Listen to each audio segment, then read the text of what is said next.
Hello दोस्तों, कैसे हैं आप सब लोग। आप सभी का जोरदार स्वागत है आपके अपने यूट्यूब चैनल में। दोस्तों, आपको पता है कि आज दिन में हमने जो यूकेएसएससी का 746 पोस्ट का एग्ज़ाम का पेपर था, फर्स्ट पेपर, वो आपको दिखाया था और एक मेरिट भी वहाँ पर बताई थी। और अभी मैं आपको दिखाऊंगा जो इसका सेकंड शिफ्ट का पेपर हुआ है, आपने आज दिया है, उसको भी हम यहाँ पर देखेंगे। और लास्ट में फाइनल मेरिट जो दोनों सब्जेक्ट की मिला के बन सकती है, जो एक्सपेक्टेड एक कट ऑफ होगी, वो आपको यहाँ पर बताई जाएगी। तो वीडियो एंड तक देखिएगा और हम पेपर का एनालाइज भी करेंगे कि ये पेपर कैसा आया हुआ है। फर्स्ट पेपर और सेकंड पेपर में कंपेयर भी करेंगे दोस्तों। और दोस्तों, जो भी नए लोग होंगे वो चैनल सब्सक्राइब ज़रूर कर लीजिएगा, क्योंकि एक बार जैसे ही इसकी आंसर की आती है तो उसके बाद हम इसकी फाइनल मेरिट जो होगी उस पर बात करेंगे। ओके दोस्तों, स्टार्ट करते हैं फिर अभी का वीडियो। तो दोस्तों, यहाँ पर हम देख रहे हैं कि सबसे पहले जो हिंदी के क्वेश्चन हैं उसमें भी ऐसे ही आए थे फर्स्ट शिफ्ट वालों के। सेकंड शिफ्ट के देख रहे हैं तो इसमें जैसे शुद्ध वाक्य के बारे में पूछा है। फिर उसके बाद यहाँ पर आगे हम देख रहे हैं तो संधि विच्छेद भी पूछे गए हैं। यहाँ पर सन्मति का पूछा गया है। देखिए, ये बिल्कुल अगर आपने लूसेंट की हिंदी भी पढ़ी होगी तो आप आसानी से इनको कर सकते हैं। लेकिन जो मैं आपको बताऊं, फर्स्ट शिफ्ट का जो पेपर था वो थोड़ा सा ना इजी था, ना वो बहुत ज़्यादा टफ था। हाँ, लेकिन वो एक लेवल उसका था, उसमें मेरिट बहुत लो तो नहीं जाएगी। लेकिन एक चीज़ है कि आयोग ने इस बार बहुत समय बाद मैंने देखा है कि एक बिल्कुल बेस पे पेपर बनाया है। उड़ता हुआ पेपर जो था फर्स्ट शिफ्ट का तो नहीं था। देखते हैं ये कैसा है। तो यहाँ पर हिंदी के आपने देख लिया, जैसे कि पानी पीकर घर पूछना, इसका अर्थ पूछा है। ऐसे ही हम आगे बढ़ते हैं दोस्तों। आप यहाँ पर से स्क्रीनशॉट लेते रहें दोस्तों, जो भी नए लोग हैं वो स्क्रीनशॉट लेते रहें। और अगर आपके उसमें क्वालिटी अच्छी नहीं आ रही है तो अपनी यूट्यूब का जो वीडियो क्वालिटी है उसको बढ़ा लीजिएगा, बिल्कुल क्लियर आएगा। यहाँ पर देखिए हिंदी के क्वेश्चन आ गए। यहाँ पर प्रश्न का सही वर्ण विच्छेद पूछा गया है। बाद में फिर रीजनिंग के क्वेश्चन शुरू होते हैं। आगे देखें तो पूर्वोत्तर के विकास पर समग्र ध्यान देने के लिए भारत सरकार ने पूर्वोत्तर परिषद की स्थापना कब की दोस्तों? तो ये 1971 इसका आंसर है, अगर मैं गलत नहीं हूँ तो।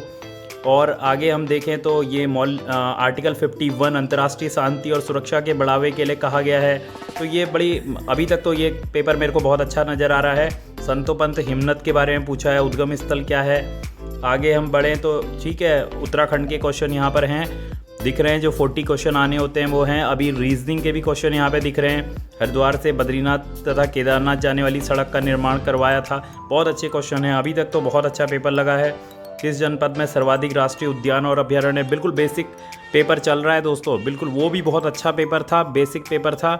अगर आपको वो बहुत ज़्यादा टफ लगा तो थोड़ा हो सकता है कि आपने या तो तैयारी नहीं करी। लेकिन एक चीज़ मैं कहना चाहूँगा कि हाँ, लेवल इसका ज़रूर हाई है। इन्होंने ये नहीं देखा है कि ये इंटरमीडिएट स्तर का पेपर था।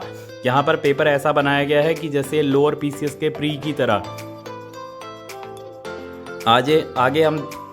आगे हम देखते हैं तो राजा राम मोहन रॉय की मृत्यु के पश्चात ब्रह्म समाज का नेतृत्व किसने किया? तो ये बिल्कुल बेसिक क्वेश्चन पूछे हैं, हिस्ट्री में आ गए हैं। और आगे देखें दोस्तों, हम यहाँ पर अभी आगे चलते रहते हैं क्योंकि हमें अभी यहाँ पर मेरिट बतानी है। तो यहाँ पर आप स्क्रीनशॉट लेते रहें। तो जो भी मुझे अभी क्वेश्चन दिखाई दे रहे हैं, जैसे कुमाऊं में कुली बेगार आंदोलन प्रारंभ हुआ, ये 1921, मतलब ये अभी तक तो बहुत बेसिक क्वेश्चन चल रहे हैं, कुछ भी अभी गलत नहीं लगा। लंपिया धुरा जोड़ता है। भारतीय पुरातत्व का जनक किसे कहा जाता है? कनिंघम है इसका। ऐसे ही H.G. वॉल्टन द्वारा लिखित अंग्रेजी, ये अभी तक तो बहुत अच्छा पेपर लगा है मुझे। हिंदू तीर्थ स्थल जागेश्वर के मुख्य देवता कौन है? लेकिन एक चीज़ है कि हाँ, ये सही में पेपर थोड़ा लेवल का हाई है। जो इन्होंने रखा था इंटरमीडिएट, इन्हें ये ग्रेजुएशन लेवल पे ये ऐसा एग्ज़ाम बनाना चाहिए था।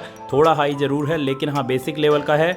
अगर आप 3 साल 5 साल से तैयारी कर रहे हैं, वो भी मन लगा के, तो आप आसानी से इसे क्लियर कर सकते हैं।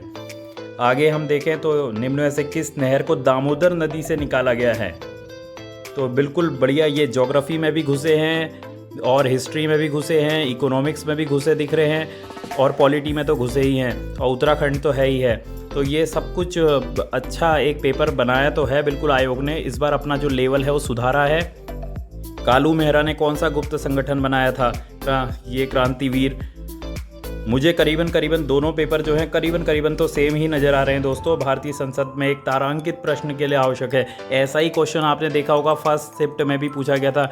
और दोस्तों जिसने भी वो फर्स्ट शिफ्ट का पेपर नहीं देखा है उसका लिंक मैं लास्ट में डाल दूंगा। जो आज 31 अक्टूबर का आपका एग्ज़ाम हुआ है उसकी फर्स्ट शिफ्ट का भी एग्ज़ाम पेपर आप यहाँ से देख सकते हैं। इसके लास्ट में एंड स्क्रीन में आ जाएगा। तो देखिए इसमें लास्ट में एक क्वेश्चन है, निम्नलिखित में से कौन सा जनपद सबसे बाद में बना है। ये देखिए बहुत ही बेसिक क्वेश्चन आए हैं, बेसिक क्वेश्चन है दोस्तों। पाली बौद्ध साहित्य में उत्तराखंड कहलाता था। इसी तरह का क्वेश्चन एक फर्स्ट शिफ्ट में भी था। रवाई आंदोलन हुआ था। ये तो बिल्कुल परीक्षा वाणी को भी इस बार इन्होंने बहुत अच्छा लिया हुआ है। परीक्षा वाणी के क्वेश्चन बहुत दिख रहे हैं मुझे। थारू जनजाति के लोग स्वयं को वंशज किसका मानते हैं? राणा प्रताप का, अगर आपने अच्छे से पढ़ी होगी उत्तराखंड। आगे हम देखें तो गढ़वाल राइफल्स का गठन कब हुआ। बिल्कुल दोस्तों मिला रखा है, जो फर्स्ट शिफ्ट का पेपर था उससे मिला रखा है। बिल्कुल उसी की तरह का ये वाला पेपर भी हुआ है, उसी से मिलते जुलते क्वेश्चन है। पिथौरागढ़ के मालपा गांव में भूस्खलन हुआ था। ये बहुत बार ये क्वेश्चन आ चुका है दोस्तों, बहुत पहले। ये मैं 2017 से देखता आ रहा हूँ, ये क्वेश्चन आया हुआ है। भारत में अदृश्य बेरोजगारी के किस में पाई जाती है? अदृश्य बेरोजगारी किस क्षेत्र में पाई जाती है? ये कृषि क्षेत्र में पाई जाती है दोस्तों। अगर आपने इकोनॉमिक्स अच्छे से पढ़ी हो, उत्तराखंड के किस संस्तर में चूना पत्थर पाया जाता है? तो ये बहुत अभी तक बहुत अच्छा लगा है। तो दोस्तों अगर हम बात करें, क्योंकि पेपर तो मुझे बहुत अच्छा लगा है, ऐसा कुछ भी इसमें नहीं है कि आपसे सॉल्व ना हो। आप सभी लोग टैलेंटेड हैं। बस ये है कि हाँ, जिसने तैयारी मन लगा के करी होगी, अभी कोरोना पीरियड आया था, कई लोगों ने तैयारी छोड़ दी थी, लेकिन आपने मन लगा के अगर तैयारी करी होगी तो आप आसानी से इसे सॉल्व कर सकते हैं। हाँ, लेवल ज़रूर इसका ऊँचा है, इंटरमीडिएट स्तर का ये पेपर नहीं है। तो अब बात करते हैं इसकी मेरिट की दोस्तों। अब मैं आपको बताता हूं कि सभी वर्गों का मैं बताता हूं कितनी ये दोनों पेपरों का मिला के क्या मेरिट रह सकती है। तो दोस्तों अगर हम यहां पर देखें दोनों पेपरों को अगर हम मिलाएं और आगे जाके नॉर्मलाइजेशन भी होगा, तो अगर इनिशियली अगर देखें जो इसकी मेरिट रह सकती है दोनों पेपरों को मिला के, तो अगर मैं जनरल की बात करूँ दोस्तों तो 65 से 68 के बीच में। अगर मैं ओबीसी की बात करूं दोस्तों तो 62 से 65 के बीच में। अगर मैं ईडब्ल्यूएस वर्ग की बात करूं दोस्तों तो 62 से 65 के बीच में। अगर मैं एसटी वर्ग की बात करूं दोस्तों तो 58 से 62 के बीच में। यहाँ पर अगर मैं एससी वर्ग की बात करूं दोस्तों तो 54 से 58 के बीच में। अभी दोस्तों ये तो इनिशियल बहुत शुरुआती जो है ये मेरिट है। अभी आंसर की आएगी उसके बाद थोड़ी बदल सकती है, लेकिन मैं आपको इतना कहना चाहूँगा कि जो आपको यहाँ पर बताई गई है, अगर आप इसके आसपास आ रहे हैं तो 100% नहीं भी कहूँगा तो 95% है कि आपका सिलेक्शन पक्का है, क्योंकि इसमें सीट्स बहुत ज़्यादा हैं। तो इसमें आपका सिलेक्शन पक्का है। आप इतना सोचिए कि अगर इस बीच में आप आ रहे हैं इन मार्क्स के, और इसके अगर आगे पीछे 1-2 नंबर भी आपके आगे पीछे होते हैं तो घबराना नहीं है, आपके चांसेस बिल्कुल बनते हैं तब भी दोस्तों। और होप अपनी बनाए रखें, क्योंकि सीट्स बहुत ज़्यादा हैं तो मेरिट डाउन जा सकती है। और जो भी नए लोग होंगे वो चैनल सब्सक्राइब ज़रूर कर लीजिएगा।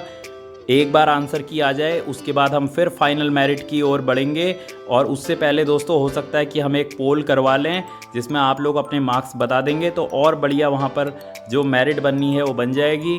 ओके दोस्तों, मिलेंगे नेक्स्ट वीडियो में। Thank you.